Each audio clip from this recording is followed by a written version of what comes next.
Mais um Podfontes no ar, estamos de novo aqui com você para mais um programa, mais um podcast do Fontes Educacionais. Aqui ao meu lado, a queridíssima Thaís Nogueira, ela que manda aprender e manda soltar lá no Fontes Educacionais. Mas você tá com esse manda aprender, manda soltar. Daqui a pouco tá me chamando de delegada. Quase delegada, mas ela é a pessoa, o coração e o cérebro do Fontes Educacionais. E a nossa convidada hoje é a doutora Lívia Amstalden, fonoaudióloga, especialista em fluência da fala. Nós vamos saber mais um pouco sobre isso já já.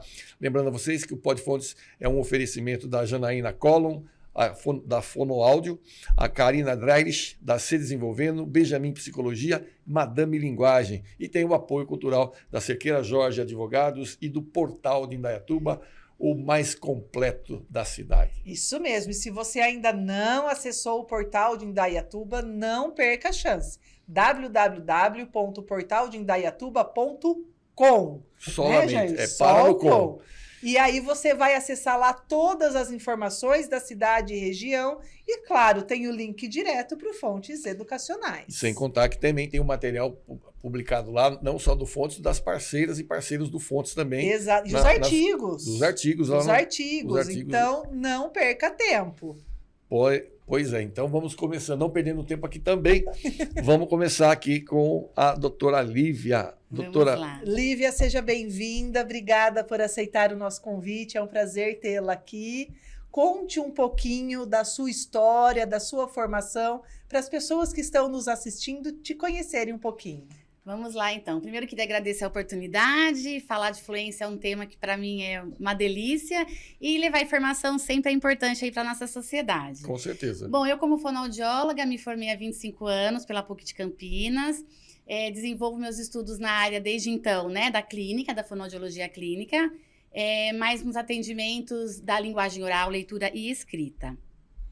E há uns 15 anos eu comecei a desenvolver um trabalho mais específico na área da fluência da fala, que é justamente aquela área em que a gente entende um pouquinho mais dos transtornos da fluência, que é o que a gente mais conhece hoje, é a gagueira.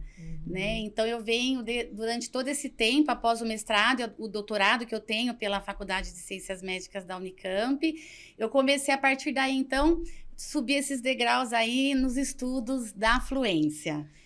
E legal. Agora me diga uma coisa, a gagueira, então, ela é um transtorno de fluência, que as pessoas às vezes têm um tabu de falar, de comentar, de tratar. Então, como que é feito esse trabalho, esse acolhimento? Porque a pessoa, geralmente, que é gaga, muitos interligam isso com o lado psicológico, né, emocional. Exato. Como que é isso? Bom, vamos lá. Acho que é uma excelente pergunta, até porque hoje, culturalmente, durante séculos, se acreditou que a gagueira fosse algo de cunho emocional, psicológico. Por quê? Porque ela tem uma característica que é a sua variabilidade, a sua intermitência. Se vocês já conversaram com alguém que gagueja, vocês vão perceber que não é sempre que essa pessoa gagueja. Então, tem dias que gagueja mais, tem dias que gagueja menos, situações em que gagueja mais, situações que gagueja menos. E é claro que essa variabilidade, essa intermitência, nos faz nos questionar, mas como que ontem estava tão boa a fluência dessa pessoa e hoje está tão difícil? Mas por que quando conversa com uma determinada pessoa não gagueja nada, mas quando conversa com outro gagueja muito? E aí se acreditou que então se controlasse o emocional, a ansiedade, o medo, então a gagueira estaria sob controle. Mas os estudos da neurociência veio aí principalmente nesses últimos 10 anos, esclarecer justamente isso. Que a gagueira, ela é considerada um transtorno da fluência da fala. É um transtorno, por que a gente fala transtorno? Porque é algo orgânico, gerado por uma base genética. Então, 80% das gagueiras tem que ter base genética. Ninguém gagueja simplesmente porque teve um trauma, um susto, teve algum sofrimento. Você precisa de uma base genética hereditária para a manifestação do transtorno. Tá. E ele acontece no cérebro.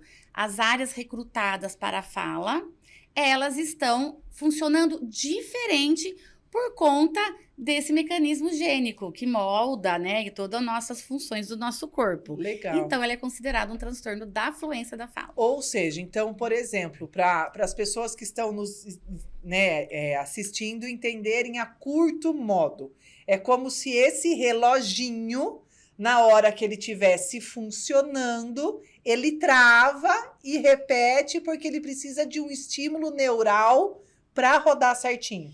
Exatamente. A nossa fala, ela recruta áreas neurológicas. Então, essas áreas, elas até certo modo, é uma máquina. Elas estão trabalhando. Então, tô falando aqui com vocês, eu tô pensando no que eu quero dizer, eu escolho as minhas palavras, o cérebro junta essas palavras numa ordem cabível, de acordo com a minha língua, a portuguesa. E até então, isso não é alteração em quem gagueja. Onde que está a alteração? Quando chega nas áreas em que eu vou mandar para a boca produzir a sequência de sons. Então, por exemplo, eu vou falar a palavra pai, tá? E aí eu quero falar pai. Eu sei, já sei exatamente o que eu vou dizer. Eu não estou nervosa para falar pai. O que acontece é que quando o cérebro manda a minha boca mexer, eu digo e fico na trava. Porque eu quis? Não, porque o cérebro Não interrompeu o o sinal, e aí o meu P, que deveria ser rápido, pai. Ele Trava. fica mais tempo na minha boca. Assim como se eu falar papai, por que eu repito o papapá? Não é porque eu tô nervosa, não tô respirando, tô ansiosa. Porque ele tá Porque o batendo. cérebro não conseguiu interromper o primeiro pá para mandar o próximo som. Então, é um problema de temporalização de cada sonzinho, entre aspas, para quem está nos ouvindo, cada letrinha. Mas Sim. na fala a gente diz que são sons. Sim. Né? Então, cada som que chega pode chegar, às vezes, com um tempo diferente. Você quer ver um fato interessante? Sabe uma pessoa que era gaga? Nelson Gonçalves. É verdade. Jura? É verdade. Não Nelson sabia. Gonçalves era gago. E uma vez o guarda parou ele Uhum. e eu pediu habilitação, né? Daí o cara falou, não, se você é o Nelson Gonçalves, eu sou sei lá quem. Não acreditou que era Porque ele. ele estava gaguejando. Porque ele estava gaguejando para Olha falar. só. Aí ele teve que descer do carro e tal. Aí ele cantou um trecho de música. O cara falou, nossa, você é o Nelson Gonçalves mesmo. Olha. Porque ele, para cantar, ele fazia uma marcação no pé, do tempo da música, ele cantava sem problema nenhum. Mas ele era E gago. até tomando aí a sua fala, por que as pessoas não gaguejam quando cantam, né? Acreditava-se antes que era porque já tinha muito ritmo, porque já era algo decorado. Realmente isso faz sentido, né? Assim, já tem um ritmo, aquilo não é algo espontâneo, né? Aqui que a gente está fazendo aqui é algo totalmente espontâneo. Sim. As áreas que estão trabalhando agora do meu cérebro, do seu e do seu, no momento, é a área que realmente existe alteração. Agora, a área do canto não são as áreas não são as mesmas da que fala estimulam a espontânea. fala. Exatamente. Ah, É como se eu tivesse um caminho do meio do meu cérebro, vamos dizer assim, didaticamente, para falar espontaneamente. Mas para cantar, existe um caminho lateral, vamos pensar assim. Essas áreas não estão com uma alteração Interligadas. nesse funcionamento. Tá. Por isso que as pessoas não gaguejam quando cantam. Ou quando, às vezes, mudam a fala. Falam cantando, que a gente nem recomenda isso. Mas, assim, às vezes tem gente que tá brigando, não tá gaguejando. Porque existe uma melodia. Né? Às vezes, quando fala com o cachorro, com outra criança... Ou infantiliza, ou infantiliza, ritmiza. exatamente. Né? Às vezes, uma mudança intonacional, né? Na nossa fala, acaba que gera... uma melhora de fluência, mas não é indicado isso para as pessoas que gaguejam, claro que não, né? Eu tenho um amigo desde infância e ele gaguejava assim muito, muito. Só que quando ele entrava, que ele não conseguia, ele parava e ele conseguia falar para a gente, espera um pouquinho. E aí a gente dava o tempo dele para ele voltar. Nossa, perfeito. E de acordo com o que ele foi crescendo, a gente foi vendo que foi diminuindo a gagueira. Eu não me lembro se ele fazia acompanhamento. Eu lembro que a gente ia junto no ortodontista, que a gente usou aparelho muito tempo. Então foi feito um estudo para ver se não era o formato da arcada dentária que atrapalhava na fala, aquelas coisas todas. E hoje, adulto, é raro ele gaguejar.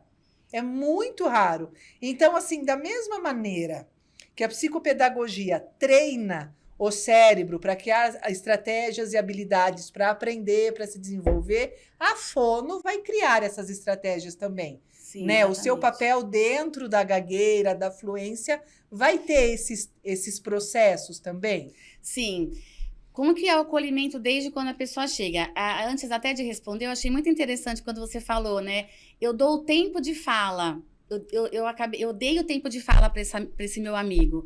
Eu acho que essa sua frase foi assim, eu acho que se todo mundo desse o seu tempo de fala, desse o tempo de fala para a pessoa que gagueja, respeitasse, não agilizasse esse processo ou não interrompesse, Porque seria tem gente muito que fica assim, positivo. não, fala, o que que Só é, vai né? piorar. Exatamente. Aí entra o nervosismo. Aí piora. Entra aquela ansiedade de querer falar e não conseguir Exatamente, falar. ou seja, como que a gente se sentiria diante de uma pessoa em que você está tentando passar algo muito importante, algo que para você é fundamental passar, e a pessoa está mostrando mais preocupação com sua forma de falar do que com o seu conteúdo, e fica cortando e fica te instruindo na tentativa de ajudar.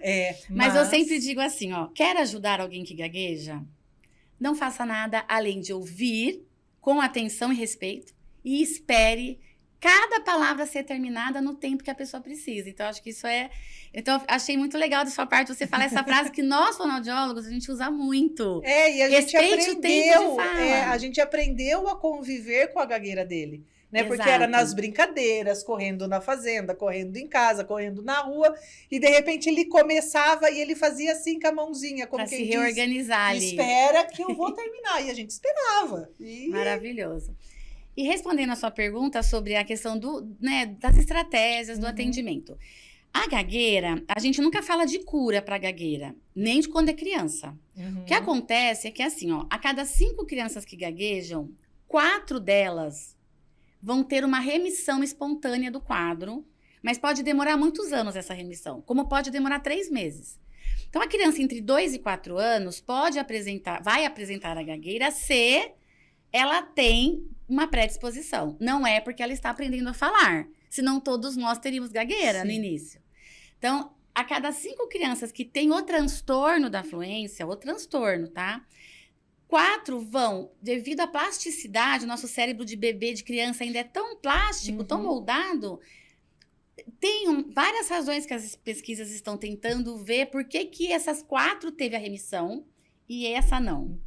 Tá? Mas veja bem, qualquer criança que gagueja, não importa a idade, dos 2 aos 12 anos, começou a gaguejar, tem que ir para o fonoaudiólogo. Ah, mas eu acho que é porque ela tá nervosa, ela tá ansiosa, nunca gaguejou. A gagueira pode aparecer com 2, com 3, com 4, pode aparecer até 12 anos. Né? E aí, qual que é mais... O que as famílias fazem? Acha algum meio de tentar relacionar com o fato emocional. Sim. Claro que nós não somos só genes. Nós interagimos com o ambiente, não é? Sim. Então... Não que o nosso gene vai interagir com o ambiente, com a forma que a gente é tratado, com as nossas características. Tudo isso junto dá o gatilho. Mas não pode ser isoladamente a gagueira. Isoladamente o emocional. Então, qualquer criança, quando a mãe percebeu a gagueira, leva no fonoaudiólogo. A gente vai fazer uma avaliação para entender o que está acontecendo. Que tipo de gagueira é? O que essa criança faz na fala? Ela repete? Papai? Ela prolonga? Pai. Ou ela fica travado? Pai. Então, a gente vai fazer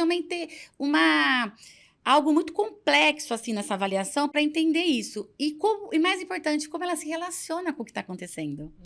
Né? Assim como eu acho que é psicopedagogia, como que o aluno está diante da aprendizagem. Sim. O fonoaudiólogo faz a mesma coisa. Assim que a gente define, a gente inicia o trabalho terapêutico.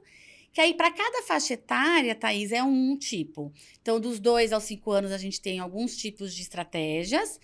Dos 6 aos 12, outras estratégias. No adolescente, outras, porque aí varia muito. Mas nós temos estratégias específicas. Aí, depois eu posso comentar um pouquinho mais sobre isso com você. Legal. Né? Mas a gente não fala de cura. A gente fala assim que o fonoaudiólogo, ele tem como objetivo principal promover essa fluência, fazer com que a família, a escola compreenda como lidar, para que a interferência da família e da escola seja adequada. Porque as famílias, eles têm... E nós somos pai, mãe, Exato. A gente sabe que a gente fica na expectativa de uma cura.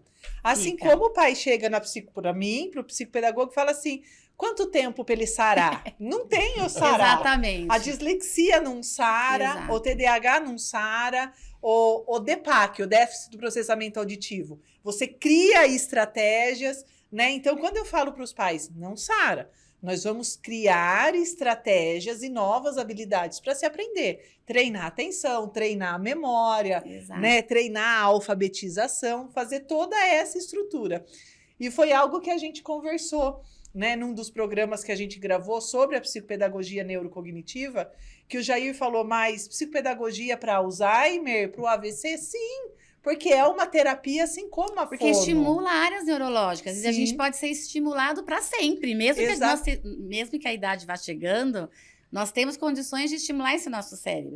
E para fluência, assim, aquelas 4 crianças que tiveram a remissão, ok, elas também podem voltar a ter. Sim. Entre 7 anos é muito comum que ela fique evidente de novo, às vezes com 12. Então, a gente sempre tem que acompanhar essa criança, mas aquela que ficou persistente, que não está melhorando, essas estratégias de estimulação, de adequação de velocidade da fala, modelagem dessa fala, saber lidar com aquele momento em que eu tô preso. O que eu faço quando, de repente, eu perco o meu controle da minha fala? Né? Imagina a gente estar falando e, de repente, você é surpreendido por uma interrupção de um sinal. Como que a criança vai se sentir, o adulto? Né? Então, a gente fala que isso tudo começa a gerar uma cadeia de problemas. Não é o emocional que gera a gagueira. Não, é a gagueira que vai que, gerar... quando não trabalhada, gera um monte de problema emocional. É o contrário. É o contrário, isso é muito importante. E assim, gera o emocional, pode gerar uma deficiência na alfabetização, porque a criança precisa ler, trava, e a professora fala assim, ele não aprendeu a ler. Exatamente, e não é se isso. confunde o quadro, né? Às vezes, então, na leitura existe uma menor... Tem crianças que gaguejam para ler, tem crianças que não gaguejam. Aí depende muito do como essas áreas estão, entre aspas, assim, funcionando. Não digo afetadas, mas funcionando sendo de modo... estimuladas também, né? Então, às vezes, a criança está tendo uma alteração na leitura e quando você fala assim, nossa, mas não parece perfil de alteração de leitura, né? Parece realmente uma disfluência da fala. Então, precisa do fonoaudiólogo para fazer esse diagnóstico diferencial. Né? Né? E é muito engraçado, porque a gente falando da fonoaudiologia, da linguagem, da fluência, os pais e, às vezes, os neurologistas não rotulando, os psiquiatras não rotulando, não tem a compreensão de que quem lauda a dislexia é o fonoaudiólogo nessa especialização. Infelizmente, não tem. E o transtorno da fluência, o diagnóstico do transtorno da fluência da fala é de competência do fonoaudiólogo. Ah lá. Então os neuropediatras, os psiquiatras infantis, os psicólogos de todas as abordagens, tanto da TCC quanto da psicanálise, precisa ter um contato direto com a gente. Sim. Porque a forma como é visto ou diagnosticado de modo errôneo, inclusive as causas serem pontuadas como emocionais, só vai trazer prejuízo para essa criança. Né? Então, é importante você colocar isso mesmo. Eu acho que precisa ter uma parceria entre o fonoaudiólogo, tanto nos transtornos de aprendizagem específicos, como a dislexia, como também nos transtornos de fluência. Isso é fundamental. A pessoa que sofre um AVC, ela pode ter um transtorno de fluência. Pode. E aí são técnicas de estímulo e habilidades diferentes da gagueira. Nossa, excelente pergunta. Acho que é um ponto fundamental. Vamos lá. Nós temos vários tipos de transtornos da fluência. O que eu estava falando até agora é a gagueira do neurodesenvolvimento. Tá. Então, essa gagueira ela acontece durante o desenvolvimento neurológico. Por isso que ela é vista como transtorno do neurodesenvolvimento pelos órgãos de saúde. Para quem conhece, né, o DSM-5, que é o que organiza as doenças, a CID-10, CID-11, que vai vigorar no Brasil em 2027, todos eles colocam a gagueira como sendo um transtorno do neurodesenvolvimento de base genética. Então, é da fase onde o ser humano está se desenvolvendo. O cérebro está se desenvolvendo. Dentro da neuroplasticidade. Exatamente. Então, alguma coisa ali, o fator genético interagindo com outras coisas, deu gatilho, e esse cérebro passa a trabalhar diferente, como o TDAH, como outros transtornos aí do neurodesenvolvimento. Então, isso é chamado de gagueira do neurodesenvolvimento. Essas crianças que gaguejam a partir de um fator genético, faz parte de 80%. E os outros 20% dessas crianças que também desenvolvem gagueira? É porque está muito associado à prematuridade, a um dano cerebral, neurológico. Então, já não entra.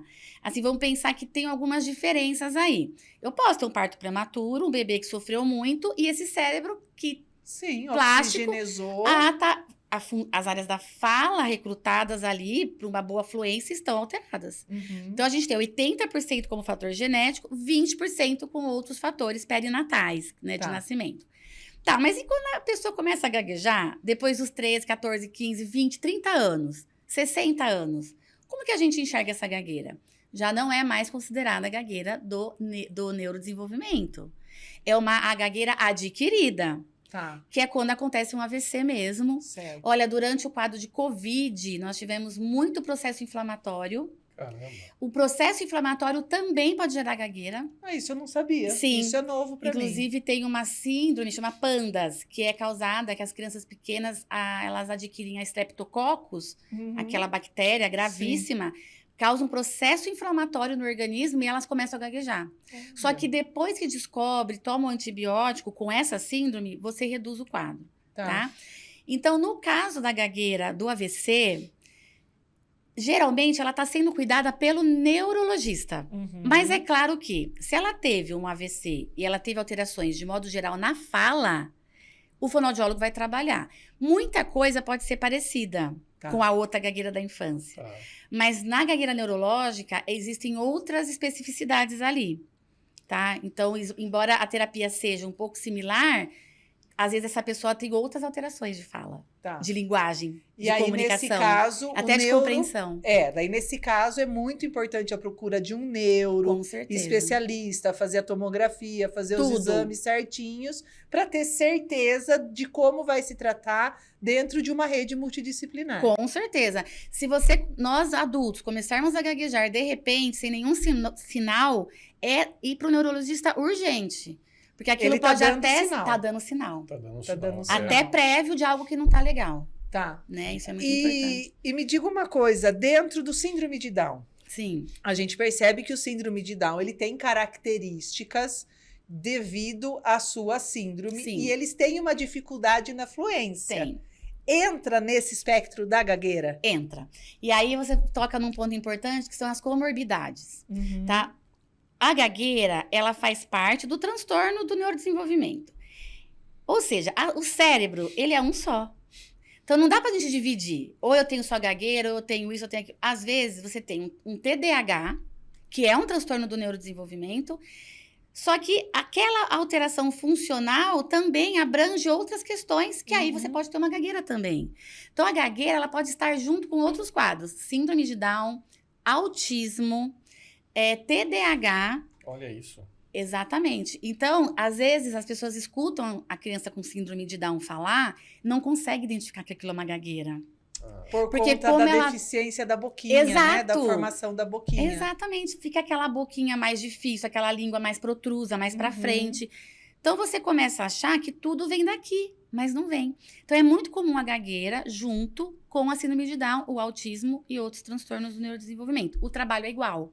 Tá. Mas aí é bom que o fonoaudiólogo, que seja especializado em tratar esses tipos de transtorno ou as síndromes, como a síndrome de Down, também tenha um conhecimento bem abrangente, não só da síndrome de Down em si, Daquilo, né? daquilo. Fechadinho, não, né? o fonoaudiólogo ele tem que, pelo menos, dominar um pouquinho mais, né? Reconhecer essa gagueira dessa pessoa, Uhum. enfim, né? O TDAH pode gaguejar. O que se confunde? O TDAH é agitado. É a Ah, hiperatividade hiperativo. dele que tá Não. atrapalhando o transtorno de ansiedade. Exatamente. Então, É. assim, o que eu acho importante a gente pensar? Que o trabalho é o mesmo, mas, claro, os estudos mostram que a gagueira, nessas condições, você tem que ter muito mais sessões do que quando a criança tem a gagueira pura só. Quando ela não tem uma comorbidade. Então, o Tá. tratamento é mais lento, mais específico, mas é mesmo parecido. E o lábio Tá. leporino? Não, então, aí que tá. Vamos Porque lá. o lábio leporino, ele tem o pálato, né? Sim, ele tem a divisão sim. palatal, Sim. tem essa atrapalha, mas não tem um vínculo neural. Não, aí vamos lá. Na questão da fenda lábio-palatal, a gente tem duas situações. Ou ela faz parte de um quadro sindrômico, tá? Então, principalmente desvios de linha média, então aquele corpinho que geneticamente tudo que tá na linha média tá alterado. Coração, intestino, Tem a divisão. a região, né, íntima da criança Uhum. está toda alterada e aí eu também vou nascer, ou seja, toda a linha média do corpinho dela, quando o médico investiga, tá alterado. Geralmente faz parte de uma questão sindrômica, mas a maior parte dos casos de síndrome de lábio, né, de fenda lábio-palatal, ela é sozinha, ela vem isoladamente. Não vem... E não necessariamente está associada a transtornos do neurodesenvolvimento. Né? Não tá. A não ser que ela faça parte de um quadro sindrômico, que aí pode até ter uma deficiência intelectual. Sim. Mas não, na maior parte das vezes é mais comum a fenda lábio-palatal, né? O que a gente chama culturalmente de lábio leporino, ela vir por uma questão da gestação. Então, na hora que o bebezinho foi formado, não houve a separação, a junção devida nem do céu da boca, né? Você pode ver que ele se funde, o lado esquerdo do que eu céu falei da o boca. palato, mas é o céu da boca. O céu da boca se funde. Só que não se fundiu, então fica um buraquinho, porque alguma coisa, ou geneticamente determinada, ou algum fator teratogênico, alguma coisa que a mãe usou, ou alguma coisa que o ambiente... Enfim, a gente nunca sabe o geneticista que vai investigar. Da onde que veio essa alteração. Mas não tem um vínculo efetivo com um transtorno do neurodesenvolvimento. Não Tá. tem nem da gagueira. Então, assim, eu posso ter nascido com lábio leporino. E ser gago. E ter gagueira, porque era pra acontecer. Né? Entendi. Agora, é claro que, né, gente? Vale falar do balde da gagueira. Veja, imagina que a gagueira tá dentro do balde. No baldezinho, você coloca todas as suas características. Aquelas que você gosta e aquelas que você não gosta. Vamos supor que a pessoa tenha gagueira, é ansiosa, é medrosa, tá tudo no balde. Só que tá tudo no fundo, ou seja, ninguém tá vendo, nem ela tá se preocupando. Imagina que tem várias mangueiras nesse balde. Vamos dizer assim, quem é ansioso? Vai estar ansioso na praia? Não necessariamente. Sim. Porque só se tiver um gatilho. Mas ela tá tranquila. É mais fácil ela ter uma ansiedade do trabalho ou na praia. A gagueira é a mesma coisa. Então, assim, a gagueira, se eu tô aqui, eu vou ter... Se eu ligar a mangueira, abrir a mangueira do sono, se eu não durmo bem, eu gaguejo mais.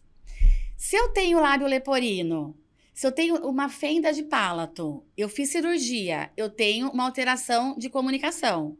Então, quanto mais coisas eu abro quanto mais mangueiras eu abro, eu encho esse balde. E a gagueira vai subindo. Tá? Ela tem mais força. Assim como o medo, a ansiedade, a depressão. Então, entendi. A gente tem que moderar, sabe? Ver quais mangueiras a gente pode tentar fechar.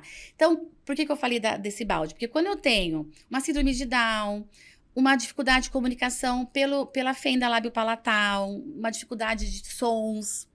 Quando eu tenho várias dificuldades na síndrome de Down, você concorda que eu estou enchendo esse balde? Sim. Então, a gagueira tende a ficar mais evidente. Agora, em quem não tem nada disso, só tem gagueira, eu tenho várias mangueiras que, se eu abrir, eu vou potencializar minha gagueira. Por quê? Não tem uma lesão no cérebro. Por isso que eu gaguejo mais e menos. Eu não tenho uma lesão.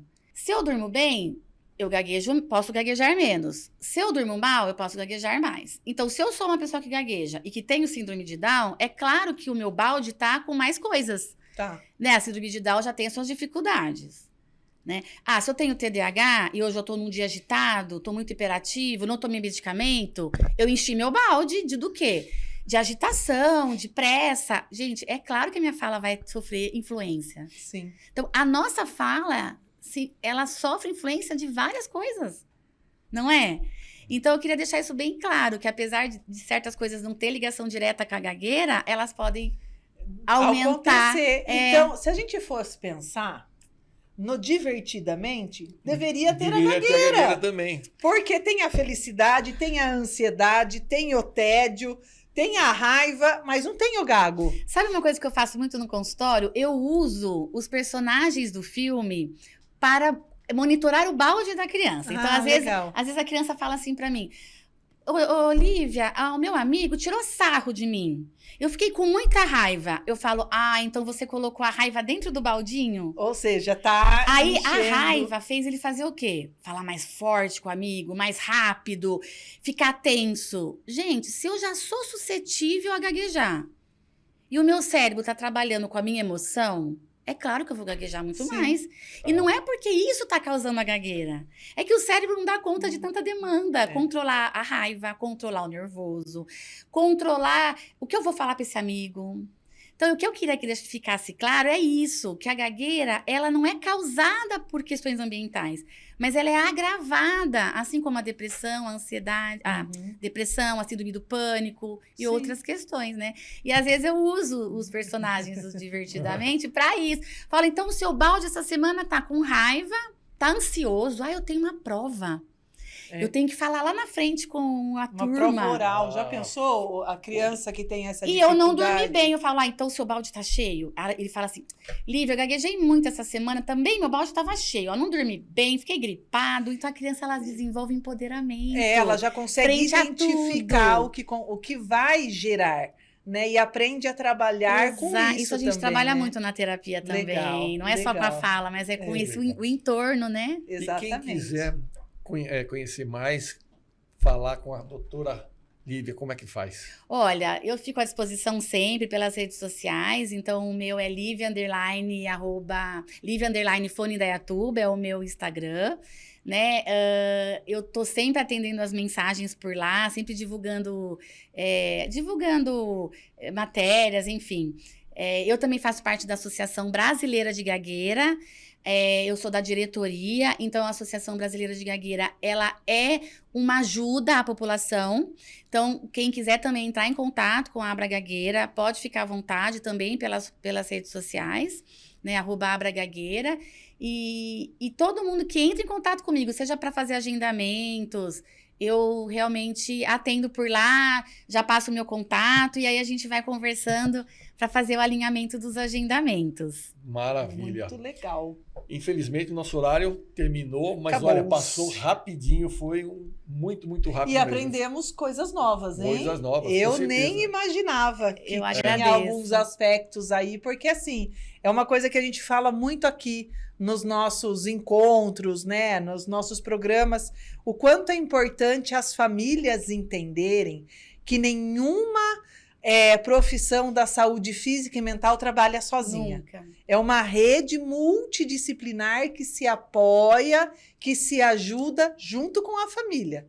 Então, é a escola, é a família e os profissionais que podem dar esse suporte para realmente ter um neurodesenvolvimento saudável, né? Com certeza. Vem estímulos de todas as áreas aí, né? É muito importante. Muito Isso bom. mesmo. E você de casa, você já sabe, e não custa lembrar, que o nosso Polifones é um oferecimento da Janaína Colom, da Fonoáudio, a Kairina Drelich, da C Desenvolvendo, Benjamin Psicologia, Madame Linguagem, com o apoio cultural da Cerqueira Jorge Advogados e o Portal de Indaiatuba. E fique ligado no www.portaldeindaiatuba.com, que toda semana o nosso Podfontes está linkadinho lá. Com certeza. Se você não se perder no YouTube, é só entrar no portal que você vai achar o programa da semana. É isso aí. Até o nosso próximo encontro. Fique com Deus. Muita Beijo, paz pra todo gente. mundo. Até mais.